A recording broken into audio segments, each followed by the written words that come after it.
ഇന്ന് നമുക്ക് എഫേസ്യോസ് 1-ാം അധ്യായം 8 മുതൽ ധ്യാനിക്കാം. പ്രാർത്ഥനയോടുകൂടി നമുക്ക് നമ്മുടെ ധ്യാനം ആരംഭിക്കാം. ദൈവത്തിൻ്റെ പരിശുദ്ധാത്മാവേ നീ ഞങ്ങളിലേക്ക് ഇറങ്ങി വരണമെന്ന് ഞങ്ങൾ പ്രാർത്ഥിക്കുന്നു. വചനം വായിക്കാനും അത് ധ്യാനിക്കുവാനും അത് പഠിക്കുവാനും ദൈവത്തിൻ്റെ ആത്മാവ് ഞങ്ങളെ ശക്തീകരിക്കണമേ. വാക്കുകളുടെ അർത്ഥങ്ങൾ, അതിൻ്റെ ആഴമായ ആശയങ്ങൾ ഇതെല്ലാം നീ ഞങ്ങൾക്ക് തന്ന് ഞങ്ങളെ അനുഗ്രഹിക്കണമെന്ന് പ്രാർത്ഥിക്കുന്നു. വചനം ഞങ്ങളുടെ ഹൃദയത്തിൽ, ഞങ്ങളുടെ സന്ധിബന്ധങ്ങളിൽ പ്രവർത്തിച്ച് ഞങ്ങൾക്കൊരു മാറ്റം വന്ന് കർത്താവേ ഒരു വലിയ മാറ്റത്തോടുകൂടി ജീവിതം മുന്നോട്ട് കൊണ്ടുപോകാൻ കർത്താവായ യേശു ക്രിസ്തുവിൽ അടിയുറച്ച് വിശ്വസിച്ച് നിൻ്റെ ഹിതമനുസരിച്ച് ജീവിക്കുവാൻ ദൈവത്തിൻ്റെ പരിശുദ്ധാത്മാവിനാൽ ഞങ്ങൾക്ക് ശക്തി തരണമെന്ന് പ്രാർത്ഥിക്കുന്നു. അനുഗ്രഹിക്കണമേ യേശു കർത്താവിൻ്റെ നാമത്തിൽ തന്നെ, ആമീൻ. 8-ാമത്തെ വാക്യം, 1-ാമത്തെ അധ്യായം 8-ാമത്തെ വാക്യം ഞാൻ വായിക്കുകയാണ്. ഈ കൃപയാകട്ടെ അവിടുന്ന് തൻ്റെ ജ്ഞാനത്തിലും വിവേകത്തിലും നമ്മിൽ സമൃദ്ധമായി ചൊരിഞ്ഞിരിക്കുന്നു. നമ്മൾ പഠിച്ച് വെച്ചത് 7-ാമത്തെ വാക്യം വരെ പഠിക്കുമ്പോൾ നമുക്ക് ക്രിസ്തുവിൽ പാപമോചനവും അവൻ്റെ രക്തം വഴി രക്ഷയും കൈവന്നിരിക്കുന്നു എന്ന് നാം മനസ്സിലാക്കി. അത് ലഭിച്ചിരിക്കുന്നത് ദൈവകൃപയുടെ സമൃദ്ധിക്കൊത്താണ്. ദൈവകൃപയുടെ സമൃദ്ധിക്കൊത്താണ് നമുക്ക് പാപമോചനവും ആ രക്ഷയും കൈവന്നിരിക്കുന്നത്. ദൈവകൃപയുടെ അളവ് സമൃദ്ധി അനുസരിച്ചായിരിക്കുന്നത്. 8-ാമത്തെ വാചകത്തിൽ നമുക്ക് മനസ്സിലാക്കാം, നമുക്ക് നൽകിയിരിക്കുന്ന ഈ കൃപ സമൃദ്ധമായിട്ട് നൽകിയിരിക്കുകയാണ്. ഒരല്പസ്വല്പമൊന്നുമല്ല നമുക്ക് തരുന്നത്. ദൈവം നമുക്ക് തരുന്ന കൃപ അത് സമൃദ്ധമായിട്ട് നൽകിയിരിക്കുകയാണ്. കാനായിൽ വെച്ച് കല്യാണ വിരുന്നിന് അവർക്ക് വീഞ്ഞ് തീർന്നു പോയി. പരിശുദ്ധ മറിയം വന്ന് പറയുന്നുണ്ട് വീഞ്ഞ് തീർന്ന കാര്യം. യേശു അവർക്ക് പച്ചവെള്ളത്തെ വീഞ്ഞാക്കി ആ മാറ്റം വരുത്തി അവിടുത്തെ ആ പ്രശ്നത്തിന് പരിഹാരം ചെയ്തു കൊടുത്തു. വലിയ ദുഃഖത്തിൽ നിന്ന് അവരെ കരകയറ്റി. എത്രമാത്രം വീഞ്ഞാണ് ഉണ്ടാക്കി കൊടുത്തത്? താൽക്കാലികമായി അവർക്ക് ആവശ്യമായത് മാത്രം കണക്കാക്കി അത് എത്ര വേണ്ടി വരുമെന്ന് കണക്കാക്കിയൊന്നുമല്ല യേശു കർത്താവ് ചെയ്തത്. 6 കൽഭരണികളിലായി വീഞ്ഞ് നിറച്ചു കൊടുത്തു. പച്ചവെള്ളം കോരി വെച്ചതേ ഉള്ളൂ, അത് വീഞ്ഞായി മാറി. അത് വളരെ സമൃദ്ധമായിരുന്നു എന്ന് നമുക്ക് കാണുവാൻ സാധിക്കും. മിച്ചം വന്നത് കൃത്യമായിട്ട് എത്ര ഉണ്ടെന്ന് അറിയത്തില്ലെങ്കിലും വളരെയധികം മിച്ചം വന്നിട്ടുണ്ട് എന്ന് നമുക്ക് മനസ്സിലാക്കുവാൻ സാധിക്കും. 5000 പുരുഷന്മാർക്ക് വേണ്ടി, പുരുഷന്മാർ മാത്രം 5000 പേര്, യേശു 5 അപ്പം എടുത്ത് വാഴ്ത്തി 5000 പേർക്ക് ഭക്ഷണം കൊടുക്കുകയാണ്. ഭക്ഷണം കൊടുത്തു കഴിഞ്ഞിട്ട് യേശു കർത്താവ് അരുളി ചെയ്തു, മിച്ചം വന്ന കഷണങ്ങൾ ശേഖരിക്കുവീൻ, മിച്ചം വന്ന കഷണങ്ങൾ ശേഖരിക്കുവീൻ. ശിഷ്യന്മാർ അതനുസരിച്ച് പ്രവർത്തിച്ചു. 12 കൊട്ട നിറയെ മിച്ചം വന്ന ഭക്ഷണ സാധനങ്ങൾ, കഷണങ്ങൾ അവർ ശേഖരിച്ചെടുത്തു. അപ്പോൾ കർത്താവ് തരാൻ തുടങ്ങുമ്പോൾ അല്പസ്വല്പം ഒന്നുമല്ല, സമൃദ്ധമായിട്ട് തരും എന്ന് നമുക്ക് മനസ്സിലാകുന്നു. നമ്മൾ അതനുസരിച്ച് കർത്താവിനോട്ട് കണ്ണുകൾ ഉയർത്തി ചോദിച്ചാൽ മതി, കിട്ടും. സങ്കീർത്തനം 36-ന്റെ 77-8 വാക്യങ്ങളിൽ ഇങ്ങനെ പറഞ്ഞിരിക്കുന്നു, ദൈവമേ അങ്ങയുടെ കാരുണ്യം എത്ര അമൂല്യം, മനുഷ്യമക്കൾ അങ്ങയുടെ ചിറകുകളുടെ തണലിൽ അഭയം തേടുന്നു. അവർ അങ്ങയുടെ ഭവനത്തിലെ സമൃദ്ധിയിൽ നിന്ന് വിരുന്നുണ്ട് തൃപ്തി അടയുന്നു. അവിടുത്തെ ആനന്ദധാരയിൽ നിന്ന് അവർ പാനം ചെയ്യുന്നു. അങ്ങയുടെ ഭവനത്തിൽ സകലതിലും സമൃദ്ധിയാണ്. ആ സമൃദ്ധിയിൽ നിന്നാണ് വിരുന്ന് ഉണ്ണുന്നത്. അല്ല കഷ്ടപ്പെട്ട് എന്തെങ്കിലും ഇച്ചിരി ഒന്ന് കഴിച്ച് എഴുന്നേക്കാനല്ല. ആ സമൃദ്ധിയിൽ നിന്ന് നമുക്ക് ലഭിക്കുന്നു.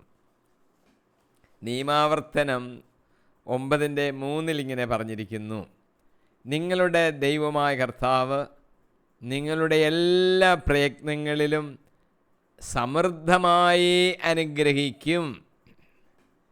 ധാരാളം മക്കളും കന്നുകാലികളും സമൃദ്ധമായി വിളവും അവിടുന്ന് നിങ്ങൾക്ക് പ്രദാനം ചെയ്യും. നമ്മുടെ പിതാക്കന്മാരുടെ ഐശ്വര്യത്തിൽ സന്തോഷിച്ചിരുന്നതുപോലെ നിൻ്റെ ഐശ്വര്യത്തിലും അവിടുന്ന് സന്തോഷിക്കും.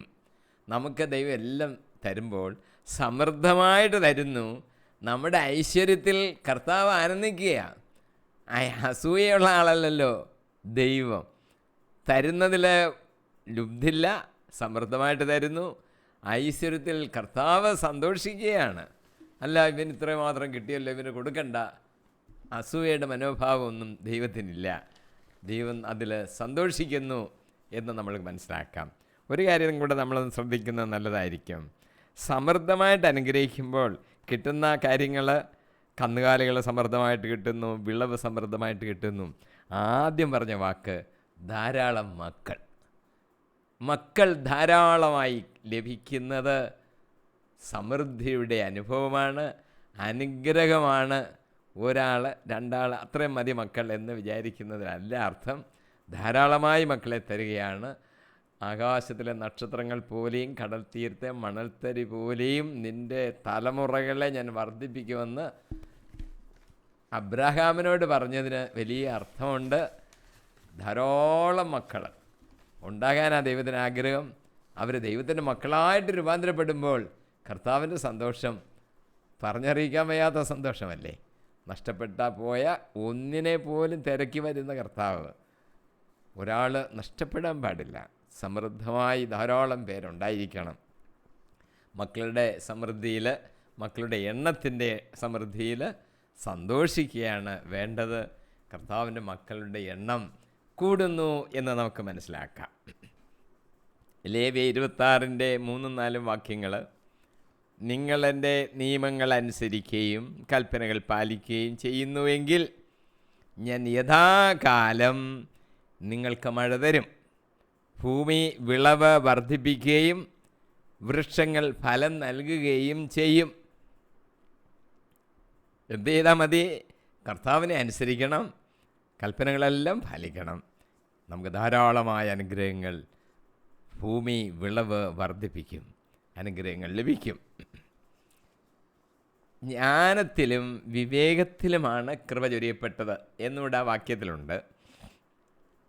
ജോബിൻ്റെ 28, 20, 21, 26, 27 വാക്യങ്ങളിലായിട്ട് നമ്മളിങ്ങനെ വായിക്കുന്നു. ജ്ഞാനം എവിടെ നിന്ന് വരുന്നു? അറിവ് എവിടെ സ്ഥിതി ചെയ്യുന്നു?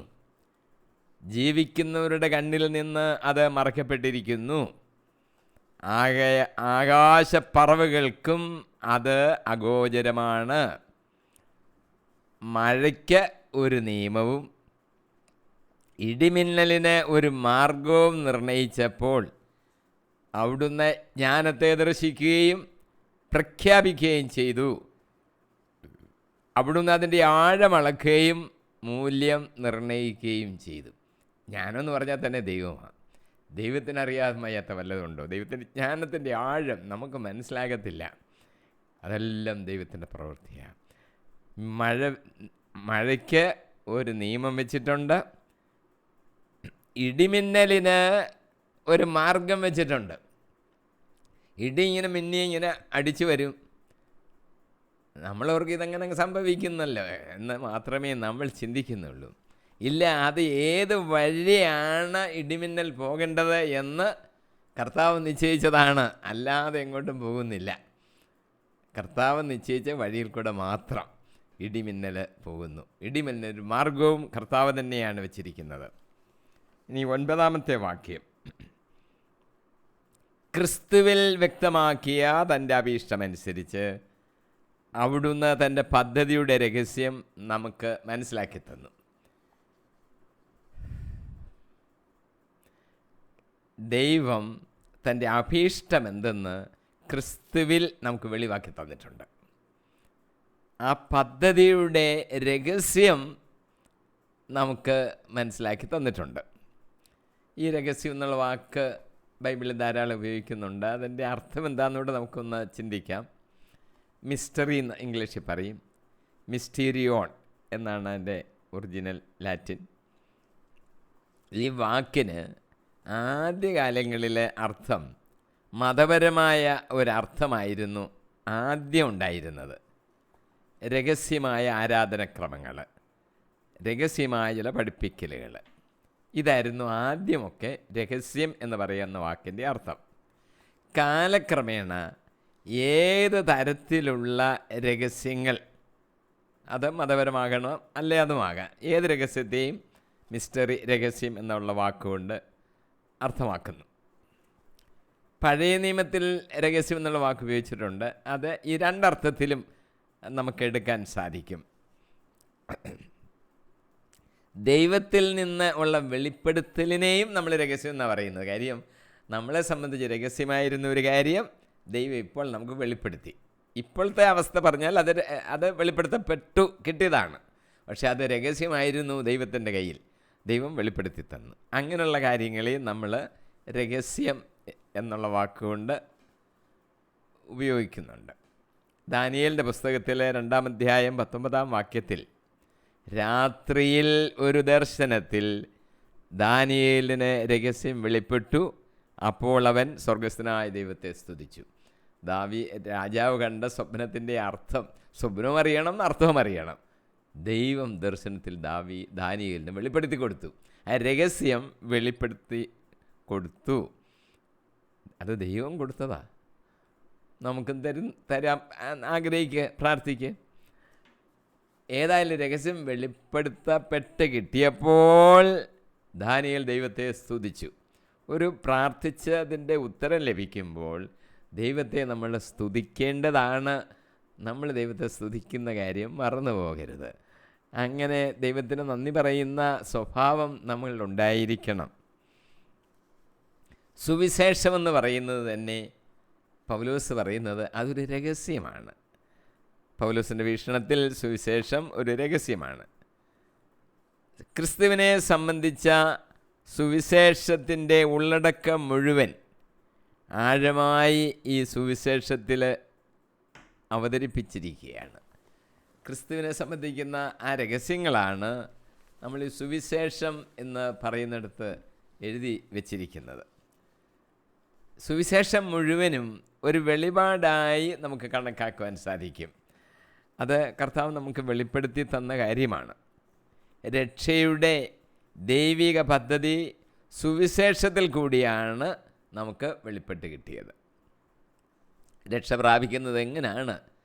പലർക്കും പല അഭിപ്രായങ്ങളും ചിന്തകളുമാണ്. ബൈബിൾ എന്താണ് പഠിപ്പിക്കുന്നതെന്നാണ് നമ്മൾ മനസ്സിലാക്കേണ്ടത്. കാരണം അത് ദൈവത്തിൻ്റെ വെളിപാടാണ്.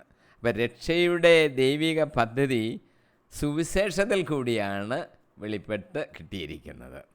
അതെല്ലാം ക്രിസ്തുവിൽ സാക്ഷാത്കരിക്കപ്പെട്ടിരിക്കുന്നു.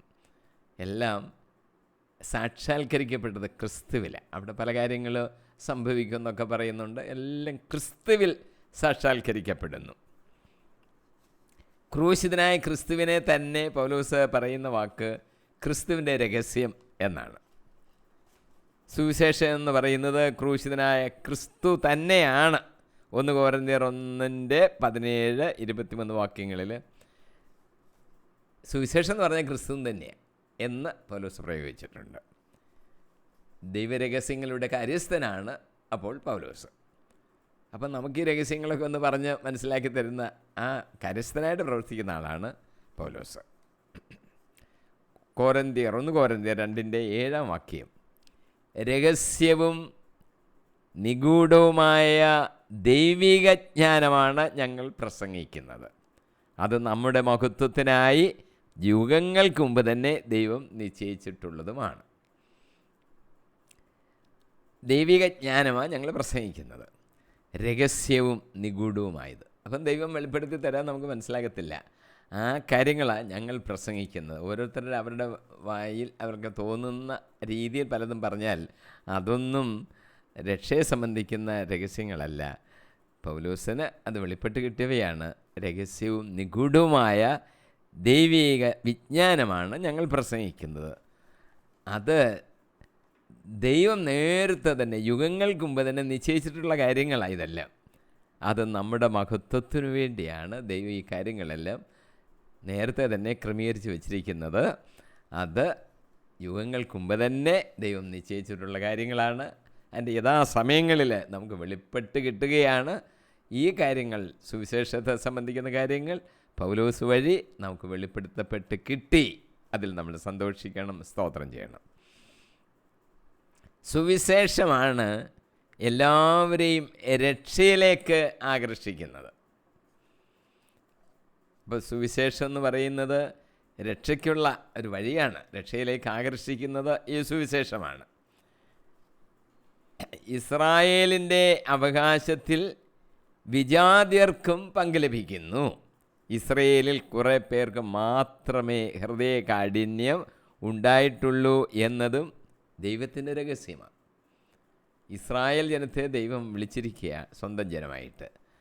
ചിലർക്ക് ഹൃദയകാഠിന്യം ഉണ്ടായതുകൊണ്ട് അവർ അങ്ങ് നഷ്ടപ്പെട്ടു പോവുകയാണ്.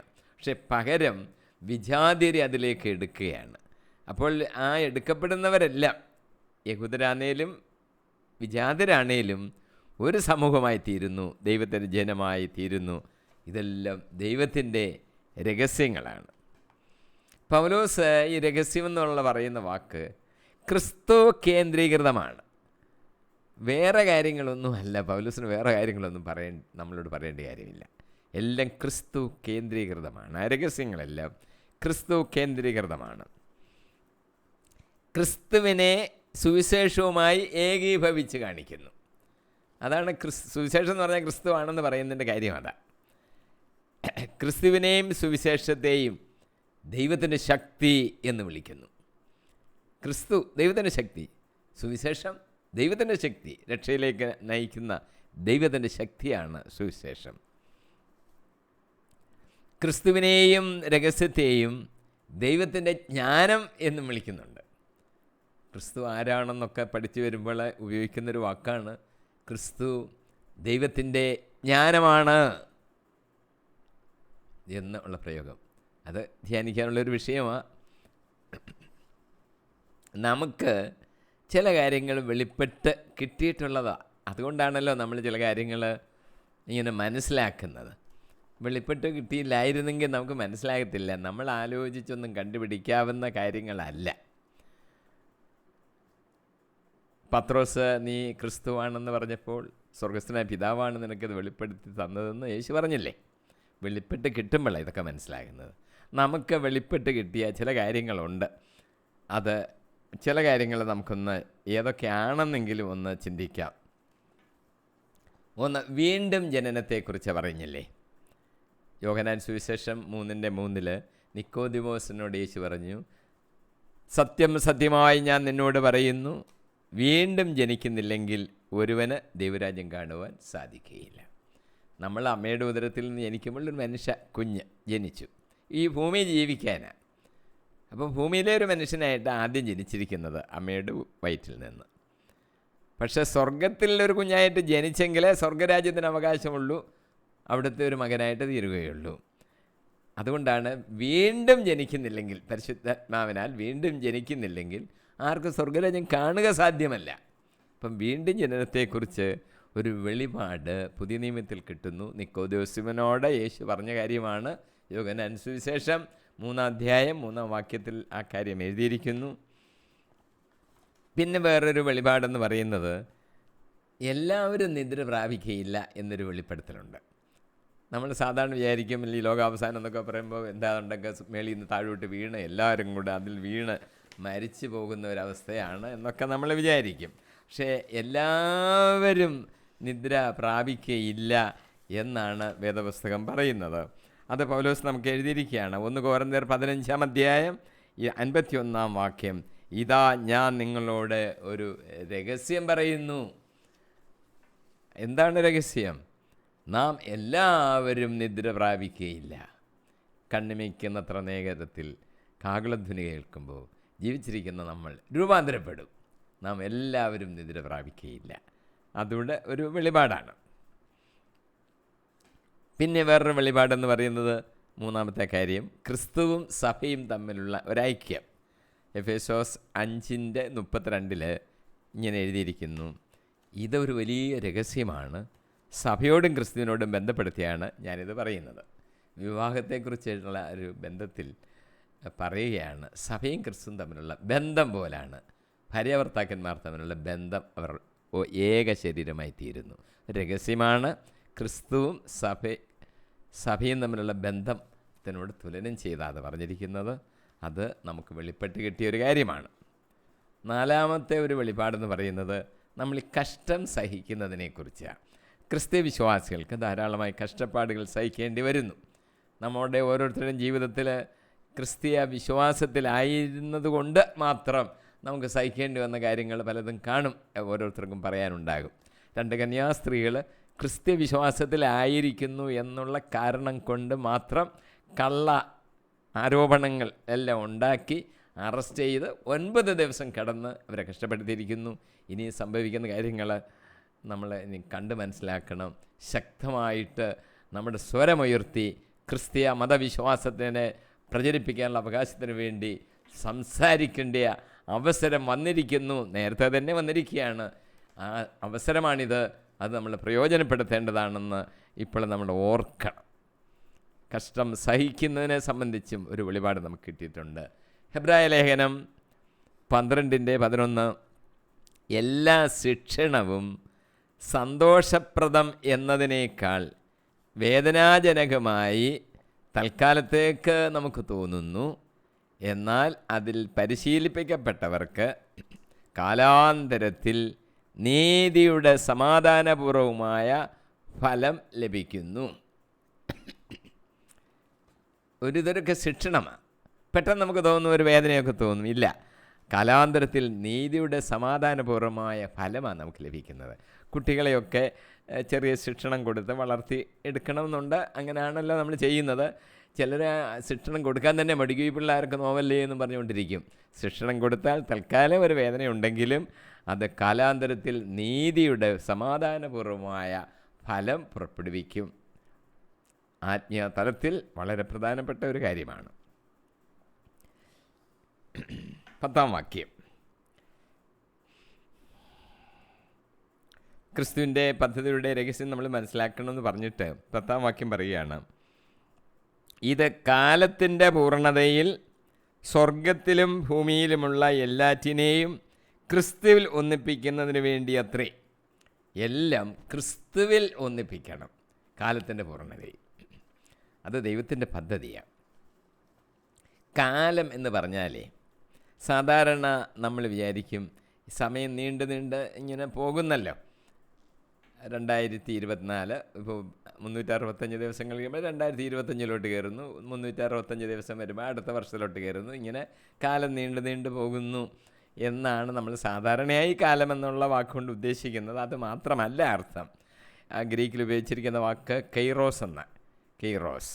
അതിന് അർത്ഥം ദൈവത്തിൻ്റെ ശക്തിയുടെ പൂർണ്ണതയിൽ പ്രവർത്തിക്കുന്ന ഒരു പുതുയുഗം എന്നാണ് അതിൻ്റെ അർത്ഥം. ഇവിടെ അതാണ് ഉദ്ദേശിക്കുന്നത്. കാലത്തിൻ്റെ പൂർണ്ണത എന്ന് പറയുന്നത് ക്രിസ്തുവിൻ്റെ ശക്തിയുടെ പൂർണ്ണതയിൽ പ്രവർത്തിക്കുന്ന ഒരു പുതുയുഗം വരും. അതിനാണ് കാലത്തിൻ്റെ പൂർണ്ണത എന്ന് പറയുന്നത്. ആ അർത്ഥത്തിലാണ് ഇവിടെ ഉപയോഗിച്ചിരിക്കുന്നത്. സ്വർഗത്തിലും ഭൂമിയിലുമുള്ള എല്ലാറ്റിനെയും ക്രിസ്തുവിൽ ഒന്നിപ്പിക്കുക. സ്വർഗത്തിലും ഭൂമിയിലും എന്നുള്ള ആ പ്രയോഗം പ്രപഞ്ചം മുഴുവൻ എന്നുള്ള അർത്ഥം വരാൻ വേണ്ടി ഉപയോഗിക്കുന്ന ഒരു പ്രയോഗമാണ്. സ്വർഗത്തിലും ഭൂമിയിലും. ഈ പ്രപഞ്ചമെന്ന് തന്നെ പറയുന്നത് ബൈബിളിൻ്റെ വീക്ഷണത്തിൽ അത് മനുഷ്യൻ്റെമായിട്ട് ബന്ധപ്പെട്ടിരിക്കുന്നൊരു കാര്യമാണ് ഈ പ്രപഞ്ചം എന്ന് പറയുന്നത്. ഉൽപ്പത്തിയിലെ സൃഷ്ടിയുടെ വിവരണം പറയുമ്പോൾ തന്നെ ഈ പ്രപഞ്ചവും മനുഷ്യൻ തമ്മിലുള്ളൊരു ബന്ധത്തെക്കുറിച്ച് പറയുന്നുണ്ട്. ഉൽപ്പത്തി 1:28 ദൈവം അവരെ, ആദവും ഹവ്വായും എന്നാണ് പറഞ്ഞതിൻ്റെ അർത്ഥം, ഇങ്ങനെ അനുഗ്രഹിച്ചു, സന്താനപുഷ്ടിയുള്ളവരായി പെരുകുവീൻ. ഉണ്ടോ, പെരുകുവീൻ എന്നാണ് പറഞ്ഞിരിക്കുന്നത്. ഞാൻ നേരത്തെ പറഞ്ഞ പോലെ മക്കളെ ഒന്നും വിചാരിച്ച് റെസ്ട്രിക്റ്റ് ചെയ്യേണ്ട, സമൃദ്ധമായി എന്നാണ് പറഞ്ഞിരിക്കേണ്ടത്. പെരുകുവീൻ, കർത്താവ് പറഞ്ഞ കൽപ്പന പോലായിട്ടങ്ങ് എടുക്കണം. കൽപ്പനയാണെന്ന് ഞാൻ പറയുന്നില്ല, എങ്കിലും കർത്താവിൻ്റെ ആഗ്രഹം അതാണ്. ഭൂമിയിൽ നിറഞ്ഞ് അതിനെ കീഴടക്കുവീൻ. കടലിലെ മത്സ്യങ്ങളുടെയും ആകാശത്തിലെ പറവകളുടെയും ഭൂമിയിൽ ചരിക്കുന്ന സകല ജീവികളുടെയും മേൽ നിങ്ങൾക്ക് ആധിപത്യം ഉണ്ടായിരിക്കട്ടെ. എല്ലാത്തിനും മേൽ ആധിപത്യം ഉണ്ടാകണമെന്നാണ് കർത്താവ് നമ്മളെക്കുറിച്ച് ആയിരിക്കുന്നത്. പ്രപഞ്ചവുമായിട്ടുള്ള മനുഷ്യൻ്റെ ബന്ധത്തെക്കുറിച്ചാണ് നമ്മൾ പറഞ്ഞതിൻ്റെ അർത്ഥം. പാപപരിഹാരമുള്ള യേശുവിൻ്റെ പീഡാനുഭവം, അവൻ്റെ ഉയർത്തെഴുന്നേൽപ്പ്, ക്രൂശ് മരണത്തോട് ചേർന്നുള്ള ആ ഉയർത്തെഴുന്നേൽപ്പ്, ഇത് പല പ്രാവശ്യം ആവർത്തിക്കേണ്ടതല്ല. അത് നമ്മൾ പ്രത്യേകമായിട്ട് മനസ്സിലാക്കണം. ഒരിക്കലായിട്ട് യേശു ക്രിസ്തു അവൻ്റെ രക്തം നമുക്ക് വേണ്ടി ചിന്തി, അവൻ്റെ ജീവനെ നമുക്ക് വേണ്ടി അർപ്പിച്ച് ഒരു ബലിയർപ്പണം നടത്തിയത് നമ്മുടെ സകല മനുഷ്യരുടെയും പാപപരിഹാരാർത്ഥമാണ്. ഒരു പ്രാവശ്യം മതി, അത് പ്രവർത്തിച്ച് കഴിഞ്ഞു. വീണ്ടും വീണ്ടും പാപപരിഹാര ബലി ചെയ്യേണ്ട ആവശ്യമേ ഇല്ല. അത് പലരും മനസ്സിലാക്കുന്നില്ലെന്നുള്ളതാ കാര്യം. മനസ്സിലാക്കണം. കർത്താവിൻ്റെ ഏക ബലിയർപ്പണത്താൽ സകലരുടെയും പാപത്തിന് പരിഹാരമായി തീർന്നു. അത് നമുക്ക് വേണ്ടിയുള്ള ബലിയായിരുന്നു. ഹെബ്രായർ ലേഖനം 9:26 കാലത്തിൻ്റെ പൂർണ്ണതയിൽ തന്നെ തന്നെ ബലിയർപ്പിച്ചുകൊണ്ട് പാപത്തെ നശിപ്പിക്കാൻ ഇപ്പോൾ ഇതാ അവൻ ഒരിക്കൽ മാത്രം പ്രത്യക്ഷപ്പെട്ടിരിക്കുന്നു. ഒരിക്കൽ മാത്രം, അത് മതി, പൂർണ്ണതയാണ്. പാപപരിഹാരത്തിന് ഞാൻ എല്ലാ ദിവസവും അങ്ങ് ബലിയർപ്പിക്കാമെന്നൊന്നും ആരും പറയേണ്ട കാര്യമില്ല. അങ്ങനെ ബലിയർപ്പിക്കണ്ട. സ്തോത്രം ചെയ്യാം, കൃതജ്ഞത ചെയ്യാം. ബലിയർപ്പണം ഒന്ന് മാത്രം ഒരിക്കലായിട്ട് ചെയ്തു. അടുത്ത അതിൽ പറഞ്ഞിരിക്കുന്ന വേറെ കാര്യം, എല്ലാത്തിനെയും ക്രിസ്തുവിൽ ഒന്നിപ്പിക്കുക എന്നുള്ളതാണ്. അത് ദൈവത്തിൻ്റെ ഒരു പദ്ധതിയാണ്. പുറജാതികളെയും യഹൂദരെയും ഒന്നായി ചേർത്ത് ഒരു ശരീരമാക്കി ക്രിസ്തുവിനെ ആ ശരീരത്തിൻ്റെ ശിരസാക്കി അങ്ങനെ വെച്ചിരിക്കുന്ന ഒരവസ്ഥയെക്കുറിച്ചാണ് ക്രിസ്തുവിൽ എല്ലാം ഒന്നാക്കുക എന്ന് പറയുന്നതിൻ്റെ കാരണം. കാലത്തിൻ്റെ പൂർണ്ണതയിൽ സംഭവിക്കുന്ന ഒരു കാര്യമാണ്. 11-ാം വാക്യത്തിലേക്ക് കയറുകയാണ്. തൻ്റെ ഹിതമനുസരിച്ച് എല്ലാം പൂർത്തിയാക്കുന്ന അവിടുന്ന് തൻ്റെ പദ്ധതി അനുസരിച്ച് അവനിൽ നമ്മെ മുൻകൂട്ടി തിരഞ്ഞെടുത്ത് നിയോഗിച്ചു. എല്ലാം മുൻകൂട്ടി ചെയ്യുന്ന കാര്യമാണ് എന്നൂടെ നമ്മൾ ഓർത്തോണം. നമ്മളെ മുൻകൂട്ടി തിരഞ്ഞെടുത്ത് നിയോഗിച്ചിരിക്കുകയാണ്. അത് പിതാവിൻ്റെ ഹിതപ്രകാരമാണ്. നമുക്ക് ചില അവകാശങ്ങളൊക്കെ ലഭിക്കും. നമ്മളെ നിയോഗിച്ചിരിക്കുകയല്ലേ, അപ്പം ചില അവകാശങ്ങളുണ്ട്. അവകാശങ്ങൾ ആത്മീയ തലത്തിലും ഉണ്ട്, ഭൗതിക തലത്തിലും ഉണ്ട്. ആത്മീയ തലത്തിലെ ചില കാര്യങ്ങൾ നമുക്ക് ആദ്യം ചിന്തിക്കാം. സങ്കീർത്തനം 61:5 ദൈവമേ, അങ്ങ് എൻ്റെ നേർച്ചകൾ സ്വീകരിച്ചു. അങ്ങയുടെ നാമത്തെ ഭയപ്പെടുന്നവർക്കുള്ള അവകാശം എനിക്ക് ലഭിച്ചു. എൻ്റെ നേർച്ചകൾ സ്വീകരിച്ചു. അങ്ങയുടെ നാമത്തെ ഭയപ്പെടുന്നവർക്കുള്ള അവകാശം എനിക്ക് ലഭിച്ചു. കർത്താവിൻ്റെ നാമത്തെ ഭയപ്പെടുന്നവർക്ക് ചില അവകാശങ്ങളുണ്ട്. ദാവീദ് പറഞ്ഞിരിക്കുക, അതെനിക്ക് ലഭിച്ചു. അപ്പോസ്തലപ്രവൃത്തികൾ 20:32 പൗലോസ്, നിങ്ങളെ ഞാൻ കർത്താവിനും അവിടുത്തെ കൃപയുടെ വചനത്തിനും പരമേൽപ്പിക്കുന്നു. പൗലോസ് പറയുകയാണ്, നിങ്ങൾക്ക് ഉത്കർഷം വരുത്തുന്നതിനും സകല വിശുദ്ധരുടെയും ഇടയിൽ അവകാശം തരുന്നതിനും ഈ വചനത്തിന് സാധിക്കും.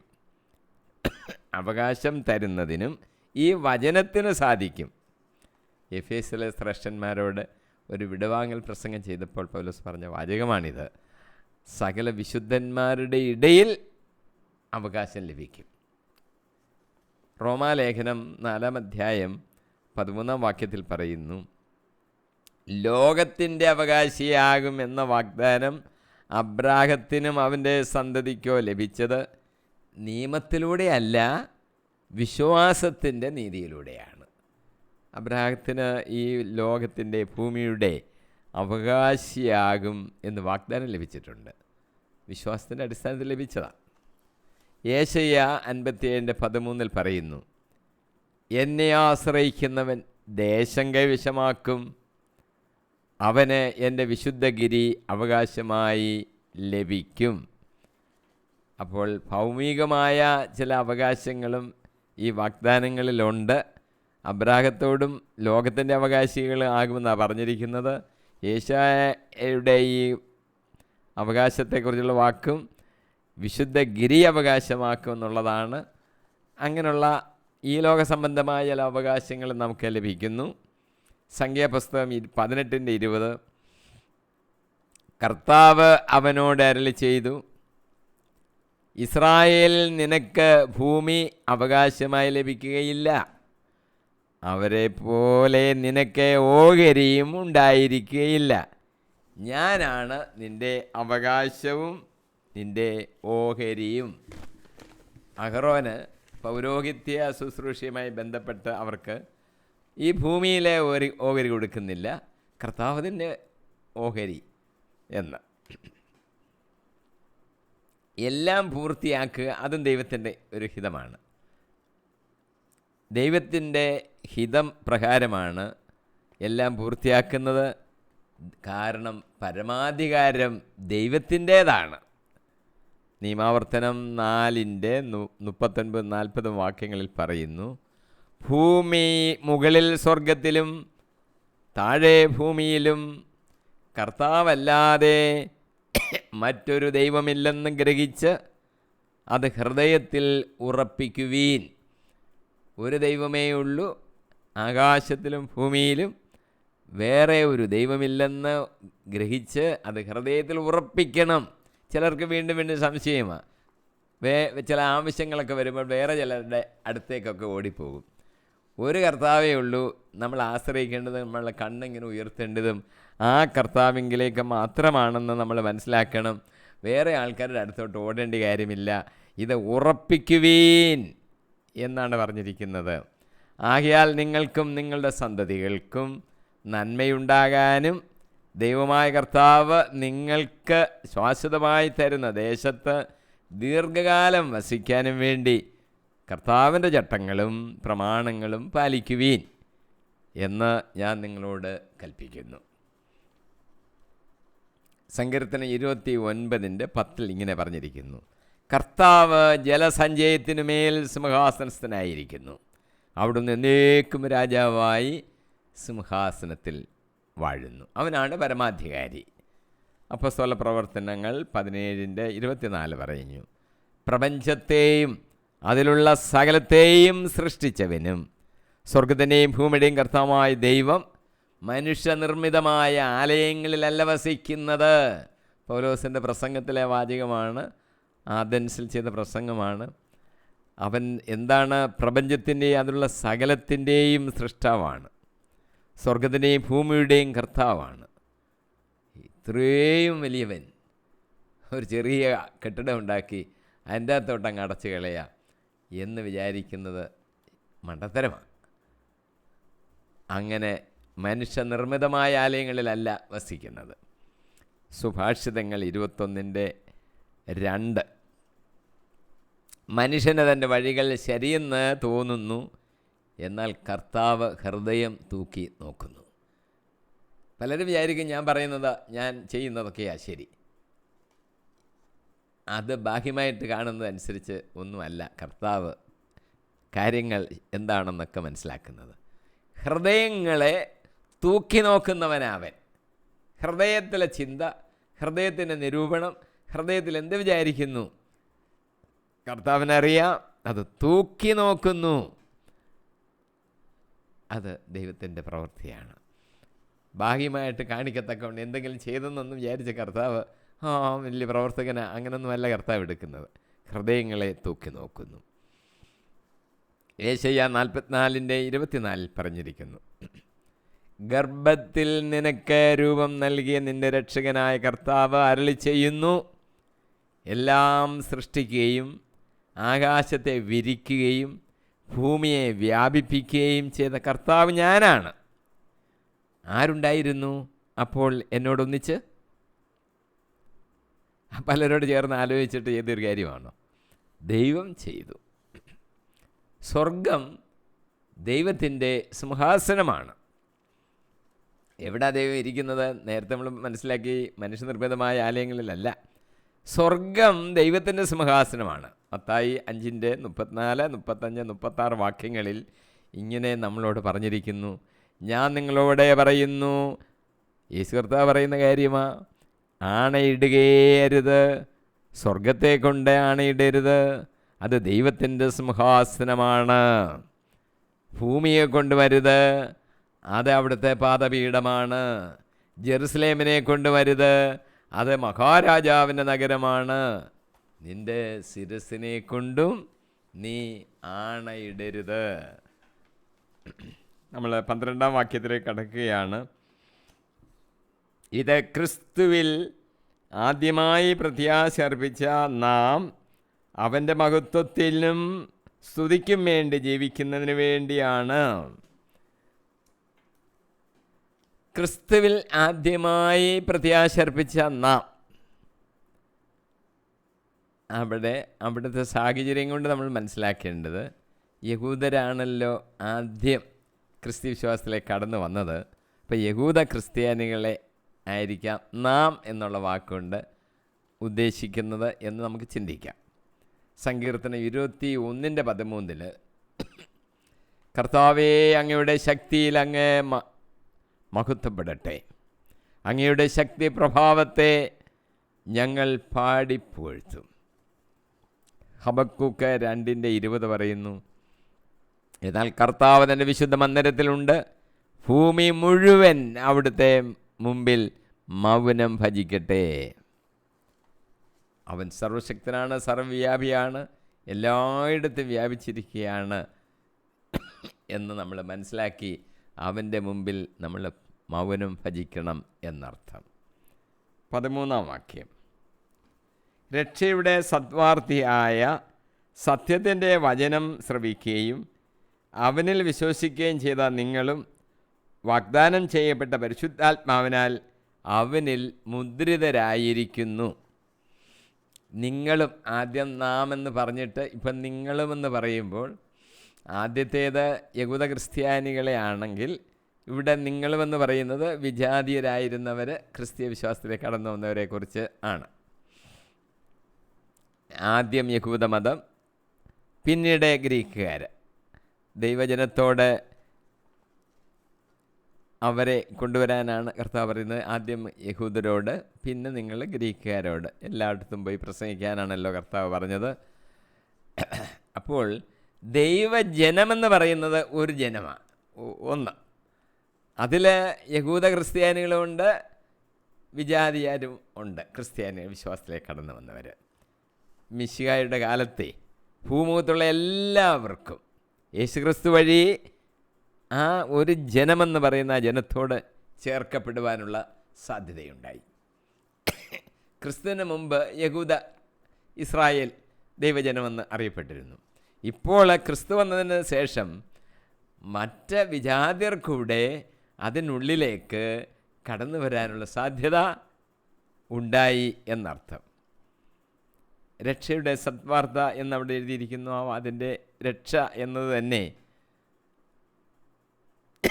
രണ്ട് രീതിയിലാണ് ചിന്തിക്കാറുള്ളത്. നമുക്കിനിയും അവസാന കാലഘട്ടത്തിൽ കർത്താവിൻ്റെ രണ്ടാമത്തെ വരവിലെ വിധിക്കൊക്കെ ശേഷം കിട്ടുന്ന രക്ഷ, സ്വർഗം, ആ അർത്ഥത്തിലും ചിന്തിക്കാറുണ്ട്. പൗലോസ് ആ അർത്ഥത്തിലും എഴുതാറുണ്ട്. എന്നാൽ ഇപ്പം തന്നെ നമുക്ക് രക്ഷ ലഭിച്ചു എന്ന് നമ്മൾ പറയും. പൗലോസ് ആ അർത്ഥത്തിലും പറഞ്ഞിട്ടുണ്ട്. 1 തെസ്സലോനിക്ക 5:8 പകലിൻ്റെ മക്കളായ നമുക്ക് വിശ്വാസത്തിൻ്റെയും സ്നേഹത്തിൻ്റെയും കവചവും രക്ഷയുടെ പ്രത്യാശയാകുന്ന പടത്തൊപ്പിയും ധരിച്ച് സുബോധമുള്ളവരായിരിക്കാം. അപ്പോൾ പ്രത്യാശയാണ് ഏത്? രക്ഷ. പ്രത്യാശിച്ചുകൊണ്ടിരിക്കുക. ആ അർത്ഥത്തിൽ നമുക്ക് എടുക്കാൻ കാര്യം ഇപ്പോൾ നമ്മൾ സ്വർഗത്തിൽ അങ്ങായെന്ന് നമുക്ക് പറയത്തക്കൊന്നും ആയിട്ടില്ലല്ലോ. അതുകൊണ്ട് അതൊരു പ്രത്യാശയായിട്ട് കണക്കാക്കാം. റോമാലേഖനം 13:11 ഇതെല്ലാം ചെയ്യുന്നത് കാലത്തിൻ്റെ പ്രത്യേകത അറിഞ്ഞുകൊണ്ട് വേണം. നിദ്രവിട്ട് ഉണരേണ്ട മണിക്കൂറാണല്ലോ ഇത്. എന്തെന്നാൽ ഇപ്പോൾ രക്ഷ നമ്മൾ ആരും പ്രതീക്ഷിച്ചിരുന്നതിനേക്കാൾ കൂടുതൽ അടുത്തെത്തിയിരിക്കുന്നു. അപ്പം ഇവിടെ രക്ഷയെന്ന് പറയുന്നത് അവസാന കാലഘട്ടത്തിൽ ആ വിധിക്ക് ശേഷം ലഭിക്കുന്ന ആ രക്ഷയെക്കുറിച്ചാണ് പൗലോസ് ഇവിടെ ഉദ്ദേശിക്കുന്നത്. രണ്ടർത്ഥത്തിൽ നമുക്ക് എടുക്കുവാൻ സാധിക്കും. രക്ഷയുടെ ഈ പ്രക്രിയ യഥാർത്ഥത്തിൽ തുടങ്ങിക്കഴിഞ്ഞു എന്നാണ് എഫെസോസ് ലേഖനത്തിൽ പൗലോസ് എഴുതുമ്പോൾ പറയുന്നത്. അതിൻ്റെ ആരംഭമായി കഴിഞ്ഞു എന്ന്. അത് പരിശുദ്ധാത്മാവിൻ്റെ സാന്നിധ്യം കൊണ്ട് നമുക്ക് അനുഭവപ്പെടും. അപ്പോൾ പരിശുദ്ധാത്മാവിൻ്റെ സാന്നിധ്യം നമുക്ക് ലഭിച്ചിരിക്കുന്നത് കൊണ്ട് രക്ഷയിലേക്ക് നമ്മൾ പ്രവേശിച്ച് കഴിഞ്ഞു എന്നുള്ളത് നമുക്ക് മനസ്സിലാകും. പൗലോസ് പറഞ്ഞിരിക്കുന്നത് പരിശുദ്ധാത്മാവിനാൽ നമ്മൾ മുദ്രിതരായിരിക്കുന്നു എന്ന്, മുദ്ര പതിച്ചു എന്ന്. ഉടമസ്ഥാവകാശത്തെ കാണിക്കുന്ന അടയാളമാണ് ഈ മുദ്ര എന്ന് പറയുന്നത്. വിജാതീയ ദേവന്മാരുടെ ഭക്തരെ അവരുടെ ദേവൻ്റെ മുദ്ര, ആ ദേവൻ്റെ പേര്, ഇതൊക്കെ അവരുടെ ശരീരത്തിൽ ഇങ്ങനെ അടയാളപ്പെടുത്തും. നമ്മളെ സംബന്ധിച്ച് പരിശുദ്ധാത്മാവിൻ്റെ ദൃശ്യമായ ഒരു അടയാളമാണ് പരിശുദ്ധാത്മാവിൽ നാം പ്രാപിക്കുന്ന സ്നാനം. അപ്പോൾ നമ്മളും അടയാളപ്പെട്ടു ദൈവത്തിൻ്റെ മകൻ. ഇതാണ് ഇതിൻ്റെ അർത്ഥം. ഇവിടെ പരിശുദ്ധാത്മാവിനെക്കുറിച്ച് പറയുമ്പോൾ വാഗ്ദാനം ചെയ്ത പരിശുദ്ധാത്മാവെന്ന് പൗലോസ് എഴുതിയിട്ടുണ്ട്. അതിൻ്റെ കാരണം പരിശുദ്ധാത്മാവ് നമുക്ക് പ്രവാചകന്മാർ വഴി വാഗ്ദാനം ചെയ്യപ്പെട്ടിട്ടുണ്ട്.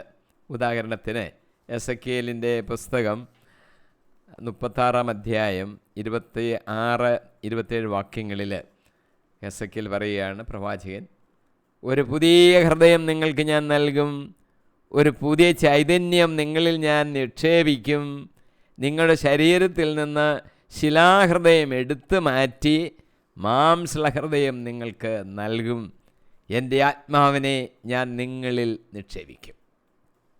നേരത്തെ വാഗ്ദാനം ചെയ്തതാണ് ഈ പരിശുദ്ധാത്മാവെന്ന് പറയുന്നത്. ജോയൽ പ്രവാചകൻ്റെ കാര്യം 2-ാം അധ്യായം 28-ാം വാക്യം, ആത്മാവിനെക്കുറിച്ച് ഉള്ളൊരു വലിയ പ്രവചനമുണ്ട്. അന്ന് ഇങ്ങനെ സംഭവിക്കും, എല്ലാവരുടെയും മേൽ എൻ്റെ ആത്മാവിനെ ഞാൻ വർഷിക്കും, നിങ്ങളുടെ പുത്രന്മാരും പുത്രിമാരും പ്രവചിക്കും, നിങ്ങളുടെ വൃദ്ധന്മാർ സ്വപ്നങ്ങൾ കാണും, യുവാക്കൾക്ക് ദർശനങ്ങൾ ഉണ്ടാകും. ക്രിസ്തുവിലുള്ള വിശ്വാസമാണ് നമുക്ക് രക്ഷ നൽകുന്നത്. യോഹന്നാൻ്റെ സുവിശേഷം 3:16, എന്തെന്നാൽ അവനിൽ വിശ്വസിക്കുന്ന ഏവനും നശിച്ചു പോകാതെ നിത്യജീവൻ പ്രാപിക്കുന്നതിന് വേണ്ടി തൻ്റെ ഏകജാതനെ നൽകുവാൻ തക്ക വിധം ദൈവം ലോകത്തെ അത്രമാത്രം സ്നേഹിച്ചു. യോഹന്നാൻ സുവിശേഷം 11:25 പറയുന്നു, യേശു അവളോട് പറഞ്ഞു, ലാസറിൻ്റെ സഹോദരികൾ മാർത്ത മറിയം, ഞാനാണ് പുനരുത്ഥാനവും ജീവനും, എന്നിൽ വിശ്വസിക്കുന്നവൻ മരിച്ചാലും ജീവിക്കും. ക്രിസ്തുവിലുള്ള വിശ്വാസമാണ് മരണശേഷം ജീവൻ തരുന്നത് എന്നർത്ഥം. അവനാണല്ലോ പുനരുത്ഥാനം. റോമാലേഖനം 10:9, ആകയാൽ യേശു കർത്താവാണ് എന്ന് അധരം കൊണ്ട് ഏറ്റുപറയുകയും ദൈവം അവനെ മരിച്ചവരിൽ നിന്ന് ഉയർപ്പിച്ചു എന്ന് ഹൃദയത്തിൽ വിശ്വസിക്കുകയും ചെയ്താൽ നീ രക്ഷ പ്രാപിക്കും. എങ്ങനെയാണ് രക്ഷ പ്രാപിക്കുന്നതെന്ന് പലരും ഇങ്ങനെ ചിന്തിച്ചുകൊണ്ടിരിക്കുക. 10:9 റോമാലേഖനം, കർത്താവിനെ രക്ഷകനായിട്ട് വിശ്വസിക്കണം, വായ് കൊണ്ട് ഏറ്റുപറയണം. ദൈവവചനം വിശ്വസിക്കണം, അനുസരിച്ച് ജീവിക്കണം എന്നൊക്കെ പറയുമ്പോൾ കേൾക്കണമെന്നുള്ളൊരു കാര്യത്തിന് ഒരു പ്രാധാന്യമുണ്ട് എന്ന് മനസ്സിലാക്കണം. സുഭാഷിതങ്ങൾ 8:34 പറയുന്നു, എൻ്റെ പടിവാതിക്കൽ അനുദിനം കാത്തുനിന്ന് എൻ്റെ വാതിലുകളിൽ ദൃഷ്ടി ഉറപ്പിച്ച് എൻ്റെ വാക്കു കേൾക്കുന്നവൻ ഭാഗ്യവാൻ. ലൂക്കോയുടെ സുവിശേഷം 8:15, നല്ല നിലത്ത് വീണതോ വചനം കേട്ട് ഉത്കൃഷ്ടവും നിർമ്മലവുമായ ഹൃദയത്തിൽ അത് സംഗ്രഹിച്ച് ക്ഷമയോടെ ഫലം പുറപ്പെടുവിക്കുന്നവരാണ്. വചനം കേട്ട് ഗ്രഹിച്ച് ഹൃദയത്തിൽ സംഗ്രഹിച്ച് ക്ഷമയോടെ ഫലം പുറപ്പെടുവിക്കണം.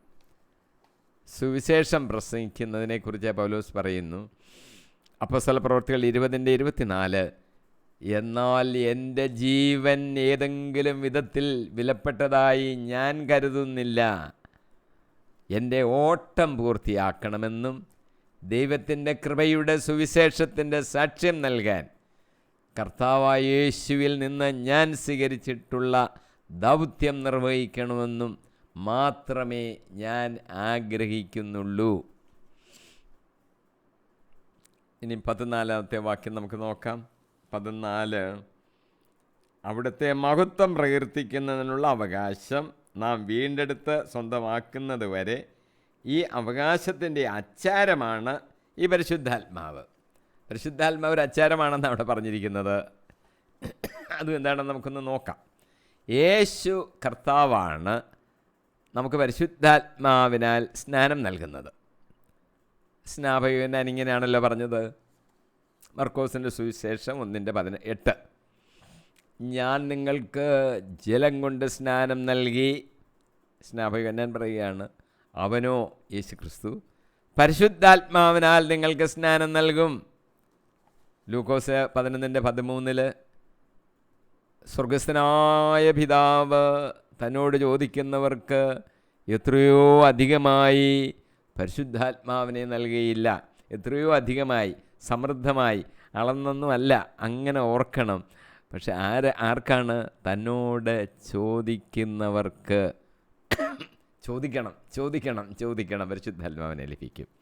യോഹന്നാന്റെ സുവിശേഷം 14:26, എൻ്റെ നാമത്തിൽ പിതാവ് അയക്കുന്ന സഹായകനായ പരിശുദ്ധാത്മാവ് എല്ലാ കാര്യങ്ങളും നിങ്ങളെ പഠിപ്പിക്കുകയും ഞാൻ നിങ്ങളോട് പറഞ്ഞിട്ടുള്ളതെല്ലാം നിങ്ങളെ അനുസ്മരിപ്പിക്കുകയും ചെയ്യും. കർത്താവിൻ അയക്കുന്ന പരിശുദ്ധാത്മാവ് നമ്മളിൽ എല്ലാ കാര്യങ്ങളും പഠിപ്പിക്കും. കർത്താവ് പറഞ്ഞു തന്നിട്ടുള്ളതെല്ലാം നമ്മൾ പഠിക്കുകയാണ്. എല്ലാം നമുക്ക് മനസ്സിലാകുന്നില്ല. പരിശുദ്ധാത്മാവ് നമ്മളെ പഠിപ്പിക്കും. റോമാലേഖനം 14:17 പൗലോസ് എഴുതുന്നു, ദൈവരാജ്യം എന്നാലേ ഭക്ഷണവും പാനീയവും അല്ല, പ്രത്യുത നീതിയും സമാധാനവും പരിശുദ്ധാത്മാവിനുള്ള സന്തോഷവുമാണ്. നീതി, സമാധാനം, പരിശുദ്ധാത്മാവിനുള്ള സന്തോഷം, ഇതാണ് ദൈവരാജ്യമെന്ന് പറയുന്നത്. നാം പരിശുദ്ധാത്മാവിൻ്റെ ആലയമാണല്ലോ. 1 കൊരിന്ത്യർ 6:19-20 വാക്യങ്ങളിൽ നിങ്ങളിൽ വസിക്കുന്ന ദൈവദത്തമായ പരിശുദ്ധാത്മാവിൻ്റെ ആലയമാണ് നിങ്ങളുടെ ശരീരമെന്ന് നിങ്ങൾക്കറിഞ്ഞുകൂടെ? നിങ്ങൾ ദൈവത്തിൻ്റെ സ്വന്തമല്ല,